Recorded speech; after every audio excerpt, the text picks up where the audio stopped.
Hey, this is Jim.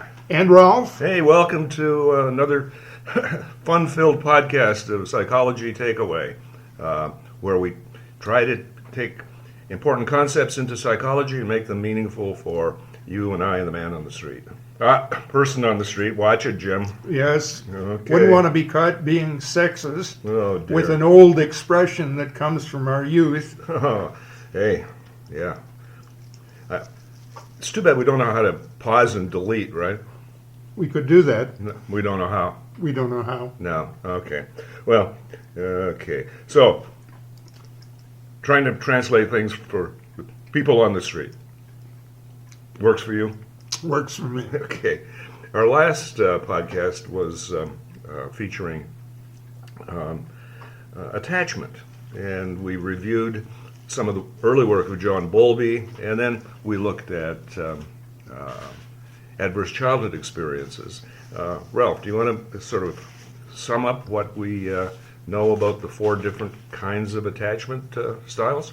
Aha, I have you with your mouth full of donut, I see. You do. Okay. Well, I'll let you talk about the 4 kinds of attachment. I'm going to stick a big donut in my mouth, too. Okay? Good plan. Yeah, other than sticking my feet in my mouth, right? Okay. We have these 4 kinds of attachment styles. If you go back to our previous podcast, you can hear more about them in detail. But they basically are secure, where an infant has had a normal childhood, being fed regularly when it cries in hunger, being changed when needed, and being held and nurtured. That gives most of us, as we go through our childhood and adolescence, a feeling of being secure in how to attach to not only our parents and our siblings, but other people. Yeah, Some people don't have that in their childhood, and they can end up being anxious. They're not certain about their attachment to people. They can be avoidant, where they just don't want anybody else in their life. Or the probably most serious place to be is anxious and avoidant at the same time.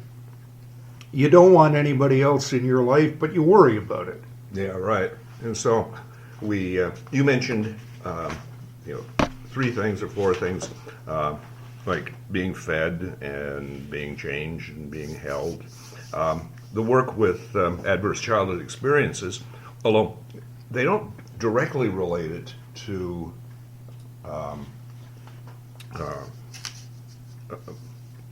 later consequences that we would think of as attachment, but they do relate it to other consequences later on in adult life.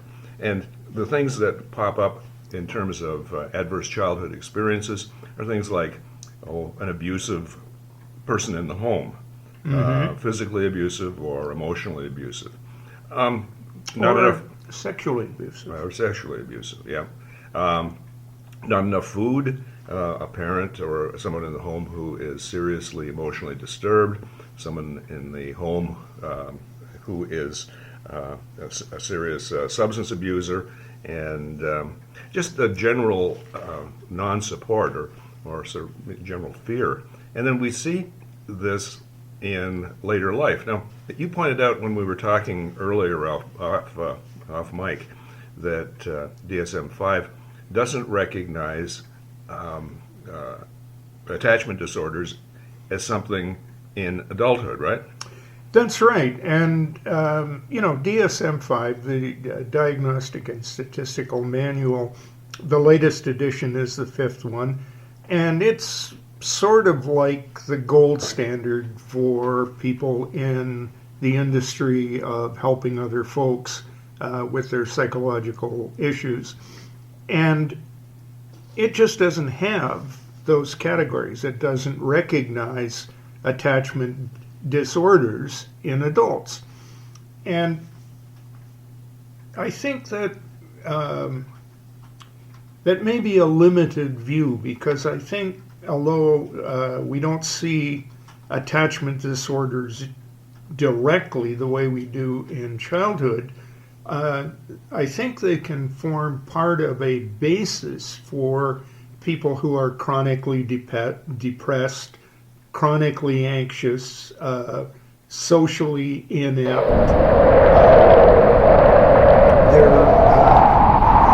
There's something that you bring with you through your entire life. Yeah, anger issues, impulsivity, being able to recognize the emotions of other people as low emotional intelligence, low levels of trust. Those are all some things that we would see later on. And we see them in other disorders like depression, or even character disorders, Yeah. antisocial personality, narcissistic personality. And I think one of the things that we should maybe do with that is go on from the four types of styles that we talked about last week to talk about at least a couple of attachment disorders that are recognized in children, say from toddler up to maybe 9, 10, somewhere around there. The first one is called reactive attachment disorder. Yeah. And some people who are psychologists really question whether or not this exists, but it's when you see it, if it's not a reactive attachment disorder, we don't have a good vocabulary for what it really is. And we'll put up, to learn more, we'll put up a shocking YouTube presentation, Children Who Hate. And this one is not for the faint of heart. Okay, so that's a warning. But it's a story of a little girl who, well, no spoilers here, but certainly looks to me as if she has a reactive attachment disorder. Okay, so what then might it be? Well, some characteristics that have been described are difficulty calming down when stressed, not looking for comfort from their caregivers when they're upset, little or no emotion when interacting with others. Or conversely, unexpected or unexplained sadness or unexplained withdrawal or unexplained irritability. Yeah, or seemingly frightened when having normal activities with their caregivers. The wrong word, the wrong look, and suddenly the child is cowering as if in fear. Yeah, these kids are hypervigilant. They're really looking around in their environment, expecting that the environment is going to, in some way, turn upon them. And the thing that's unusual here is that when we talk to parents, Такий взявся за голову, так ніфіга не получається, because, there was nothing that was going on at this particular point that would have caused my child to react in this way. Добре. In the extreme, we might even see violent acting out.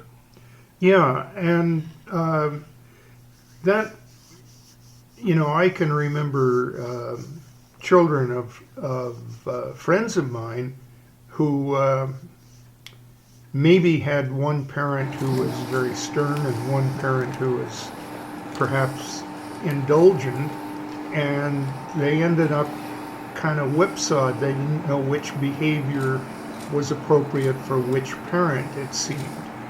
And I think one of the rules of child rearing that we want to kind of remember and adhere to is be consistent. So whatever you do in raising your child, you can raise them with a lot of rules, you can raise them with relatively few rules, but whatever you do, don't one day there's a lot of rules and the next day there's no rules. Right. We see this particularly in children whose parents have separated, and the parents have joint custody. And so a kid, in fact, I can think of one of the children that I'm working with. When he's with mom, there are a set of expectations, rules, if you would. When he goes to dad's, there are virtually no rules. This is I think it's an 8-year-old who at dad's watches pretty violent, plays pretty violent video games, and listens to or watches PG-13 or PG-14 movies, and has learned. Well, you and I, we learned our vocabulary for bad language in the gutter, right, Ralph? Well, now you can learn it from the internet.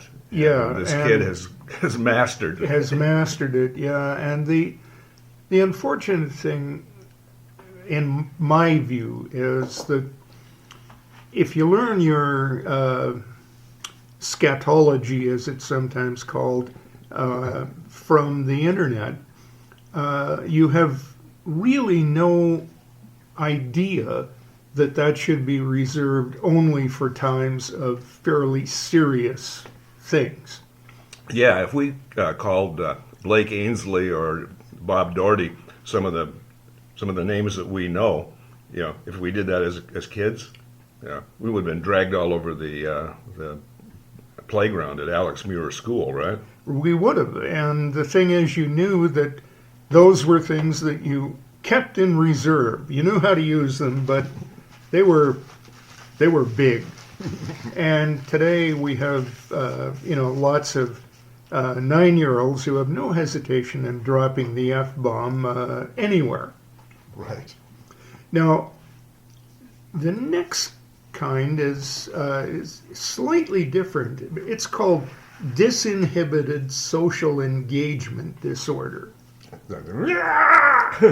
Wild and crazy? Well, it can be, but a kid suffering from this does not appear fearful when meeting someone for the first time. Yeah. They may be overly friendly, walk up to strangers to talk or even give them a hug.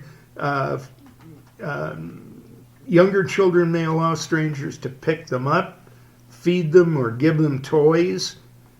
Aha. Are you talking, Ralph, about looking for love in all the wrong places, maybe as an adult? Maybe as an adult, yeah. And, when these kids are put in a stranger situation, they don't check with their parents, and they will often go with someone they don't know.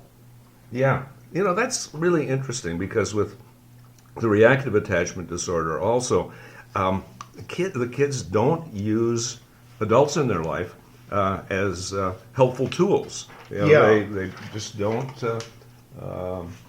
They don't seek assistance or support when they get into problematic situations. It's almost like they seem to have learned that, hey, I've got to do this myself. I've got to do it, alone.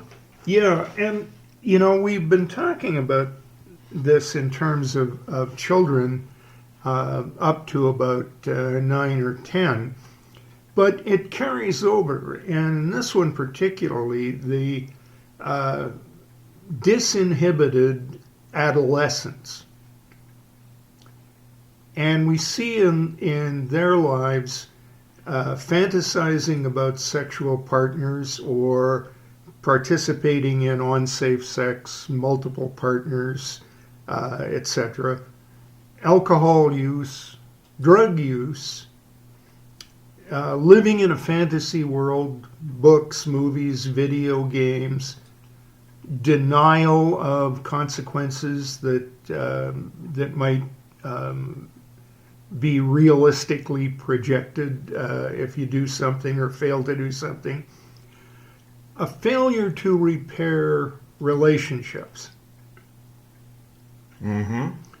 A pattern of kind of, Jim, I'm sure you have experienced clients whose adult caregivers say, I don't understand him. He can hold it all together for a month and everything seems good. And then all of a sudden there's this emotional explosion, and it's like he's 3 years old again. Yeah, I see that a lot, Ralph. Where we get an adult who is displaying, just inappropriate childhood behaviors, like a 3-year-old, no question, or very, very much attention seeking. Yeah. And this goes back to what we might see with adults. The attention seeking child may turn into the narcissistic adult.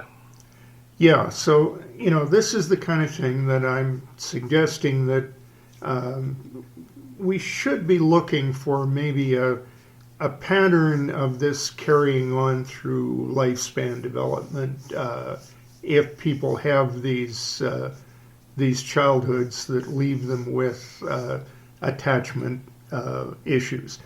Now, one of the things I want to stress here about adolescence, though, is suppose you're raising a child of 13 or 14,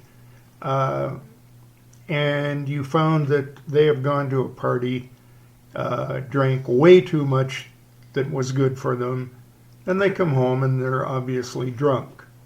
Is this a child that is suffering from disinhibited behavior syndrome? No, it sounds like a kid from Sir James Dunn's school up in Sault Ste. Marie, Ontario, going to a party at, we won't mention the name of the other kid. I mean, basically, kids at this age are going to be trying on things. So if it happens once, particularly if you were raised by a parent, say like my father, you come in at 1 o'clock in the morning, you're obviously a kid who's been experimenting with somebody's liquor cabinet, and you're not in good shape. The next morning at 7 o'clock, you're rooted out of bed, you're taken downstairs, you're handed a rake and told, rake the lawn before you mow it. And you're given basically until about 4 o'clock in the afternoon a set of chores, which are A, demeaning, and B, designed to keep you busy. And, you're working through these things with your first ever crashing hangover. And you know what? It disinclines you to do it again. I have a similar story, but in this case, it was that the ski team had to practice on Saturday morning at 7 o'clock or so. Maybe it was 8 o'clock because the sun doesn't rise up in northern Ontario. Anyhow, getting turfed out of bed and getting dragged to the ski slope and made to slalom, downhill, jump, and cross country, with said crashing headache. And kind of makes you say, I'm not going to do that again soon. Right. But if it goes beyond that to the point where you're saying, I'm recognizing this as a consistent pattern of behavior. Yeah, well, you could be then looking at a kid with a substance abuse problem. Yeah. And we see that a lot right now. Here in Michigan, it's easy to have a substance abuse problem because it's easy to get all sorts of substances. I have had a number of 18, 19, 20-year-olds who are depressed, who are lethargic, who are apathetic, who are using marijuana, and they use the marijuana because they're depressed and lethargic and apathetic. Well, the marijuana is probably helping to make you depressed, lethargic, and apathetic.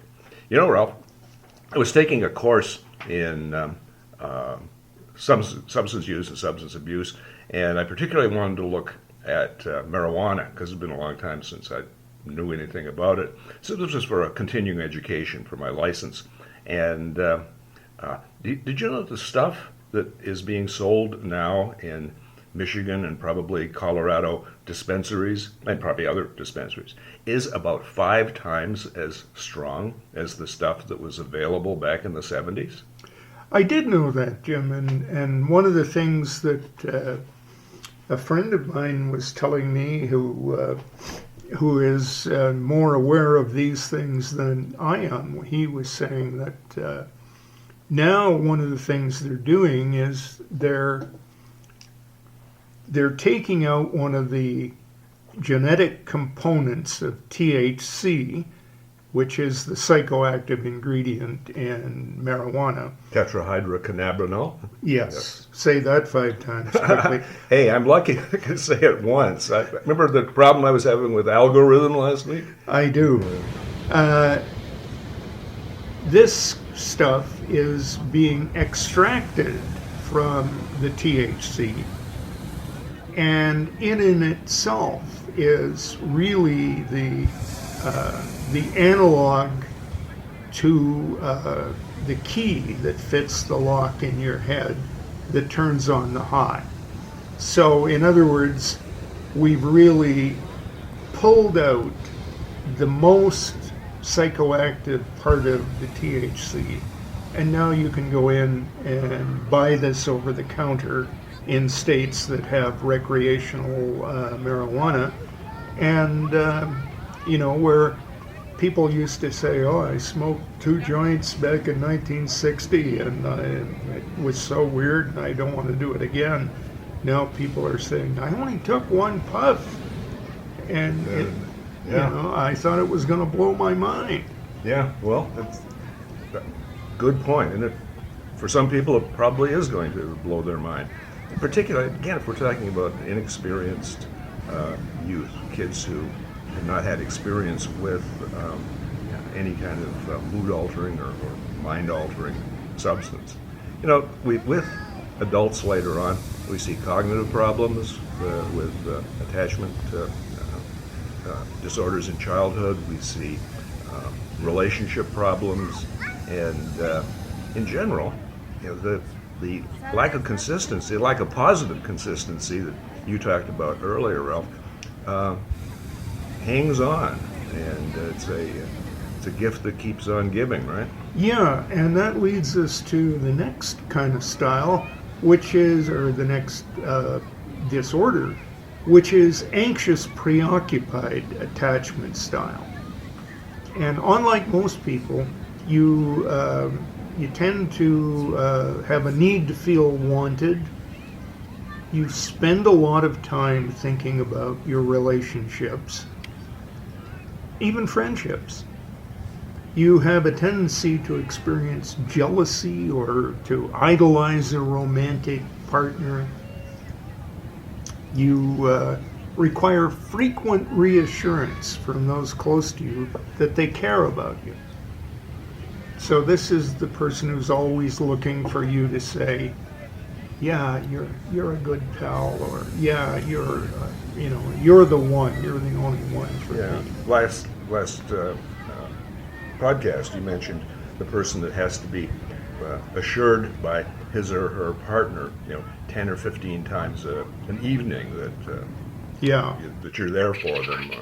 Yeah, and in a romantic relationship in particular, the anxious, preoccupied person might spend a lot of time thinking that your partner is angry or upset with you and wants to leave.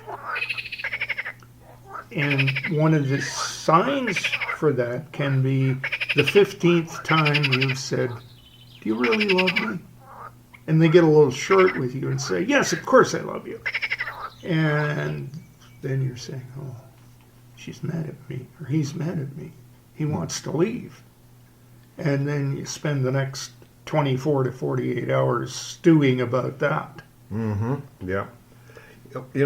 I think in a week or so, we should bring in somebody who is dealing with these problems on a daily basis. Do you remember when Bridget Eagleson came on to talk about ACEs and treatment for ACEs? I do. Well, she's my daughter, of course, as you know. And what we'll do, we'll ask her to come on in and talk to us about the various approaches.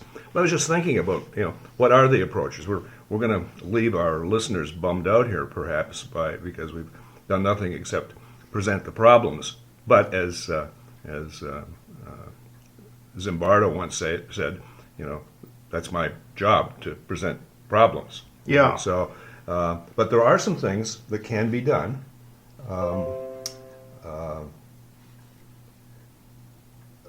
Treatments might include something as simple as horticulture, or, well, of course, medication, but meditation also can work. Yeah. Yoga can work. Sometimes we see with teens and older folks nutritional problems. Also, like too much. One kid I can think of, it's put on the COVID-15, but she's put on about the COVID-15 about 3 times. So about 45 pounds, and is just saturating herself with sugar.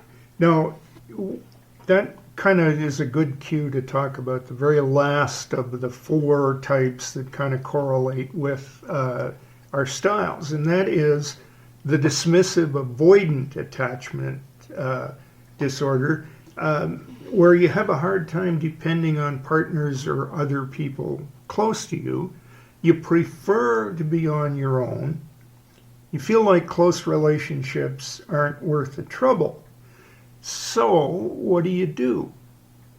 Well, maybe you eat too much. The 2 pint a day Ben and Jerry's comes to be 2 pint in the morning Ben and Jerry's, and a quart of Cherry Garcia at the end of the day. And you worry that if you have close bonds with other people, they may make you less independent. So I'm not going to stretch this too far, but I just want to think about how many times have we heard from somebody who was later recognized as a serial killer or did something equally heinous, and his neighbors and friends all said, he seemed like a really nice guy, quiet, kept to himself. The pattern of overstress on independence and avoidance of any kind of interrelationship, particularly when it comes from a lack of trust in other people, can sometimes lead to pretty weird behaviors. Ralph, I've looked at a site called the Newport Academy, and they do a lot of work with teens, trauma therapy and attachment disorder therapy.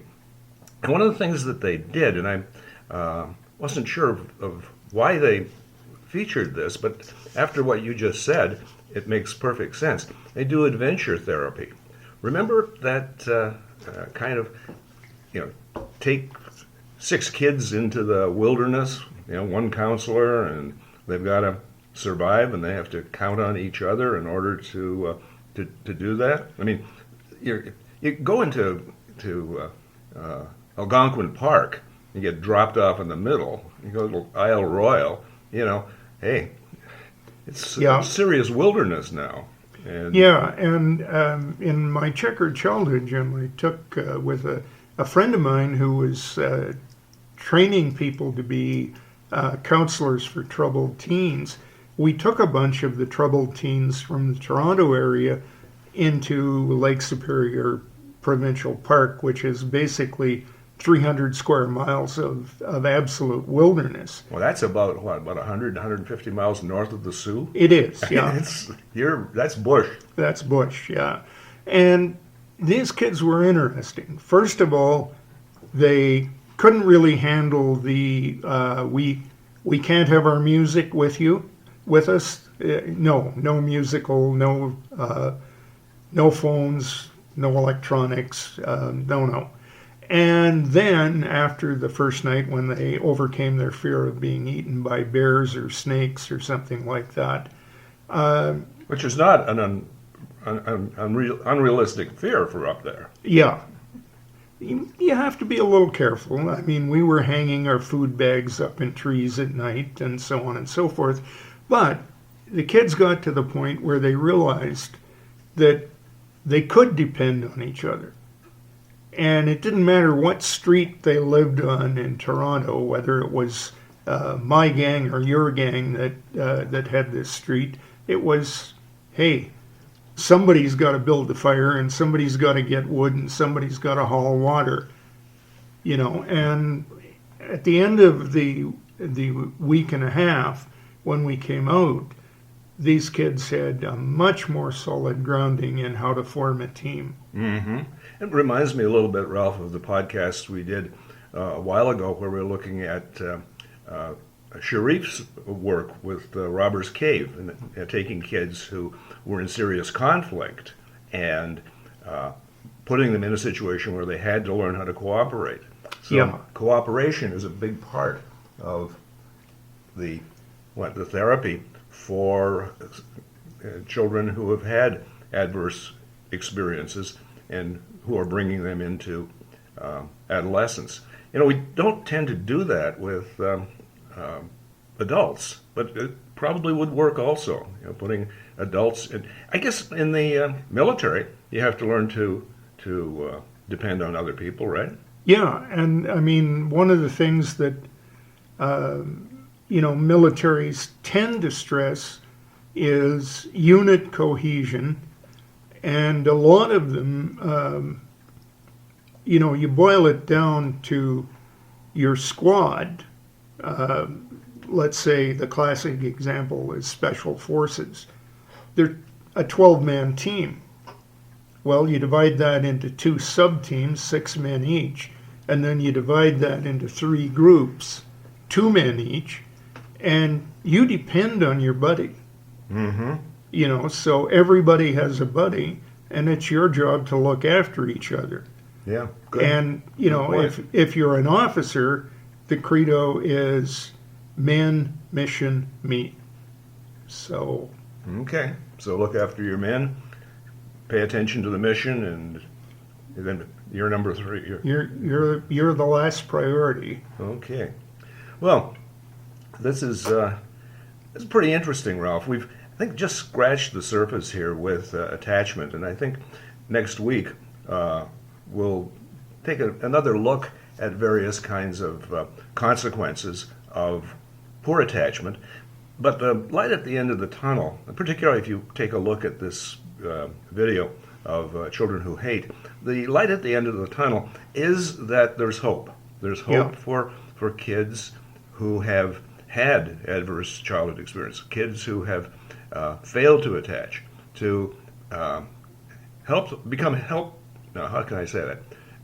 Be helped so that they can become fully functioning adults. Yeah, and to me, the important thing there is that you don't have to say, I'm doomed.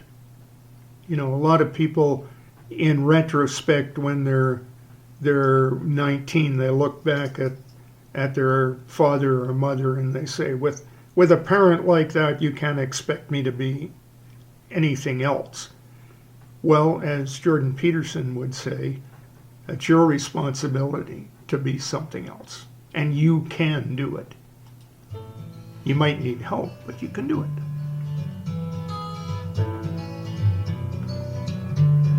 Well, until next time, this is Jim. And Ralph, Saying, keep your stick on the ice. because we're all in this together.